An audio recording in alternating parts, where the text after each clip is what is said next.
বাচ্চারা চলো আমরা আজকে আমাদের নতুন শুরু করে দিই। আমার দুটো অধ্যায় ক্যাপ করে একটা বুঝলাম রক্ত করার জন্য অত দূর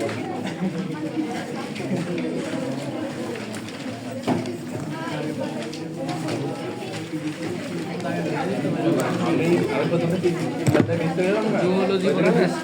পিডিএফ কিনে লাগিল অবশ্যই না না ওটা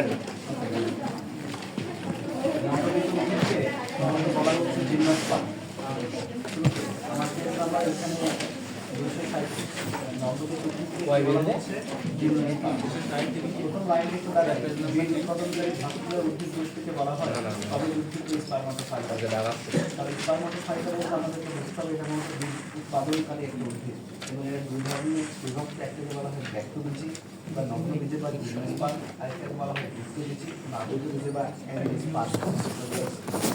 ঠিক আছে, এবং এছাড়া লাস্টের দামে দেখতে পাচ্ছি দেখো সবকিছু উদ্ভিদে গর্ভস্থ থাকে না বলে ফল করা হয় না, যার কারণে ফল যার কারণে বীজ নগ্ন অবস্থায় থাকে, মাত্র অবস্থায় নগ্ন যায়। এটা যদি ঠিক রাখো সেটা হচ্ছে গর্ভাশয় ইকুয়াল ফল, গর্ভাশয় ইকুয়াল ফল, ডিম্বক ইকুয়াল বীজ। গর্ভাশয় ইকুয়াল ফল আর ডিম্বক ইকুয়াল বীজ।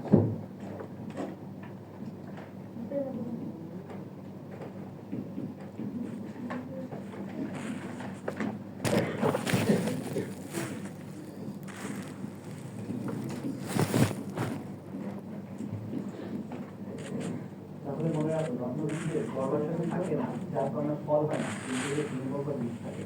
এছাড়া নগ্নবীজ উদ্ভিদের কি হয় বলতো, গর্ভাশয় থাকে না, ফলে বীজ নগ্ন অবস্থায় থাকে, এখানে থেকে বলা হচ্ছে নগ্নবীজ উদ্ভিদ। ওকে, চলে আসি তার নিজের বর্তমানে বাংলাদেশে 4,000 প্রজাতির আবদ্ধ দিয়ে থাকলেও নগ্নবীজের রয়েছে মাত্র 5 প্রজাতি। কত প্রজাতি? 5 প্রজাতি।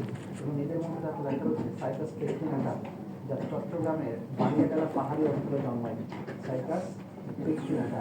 এবং নিচে দেখো লেখা রয়েছে পডোকার্পাস নেরিফোলিয়াস। পডোকার্পাস নেরিফোলিয়াস। পডোকার্পাস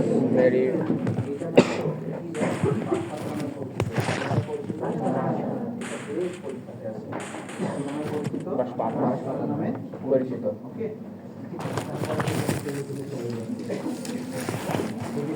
দুই নম্বর প্যারাতে যে খুঁজে পাবো আর কি, দেখো দুই নম্বর প্যারাতে বলছে জিঙ্কো বিলোবা একটা জীবন্ত ফসিল। জিঙ্কো বিলোবা 2 নম্বর প্যারা প্রথম লাইনে দেখো জিঙ্কো বিলোবা এটা একটা জীবন্ত ফসিল।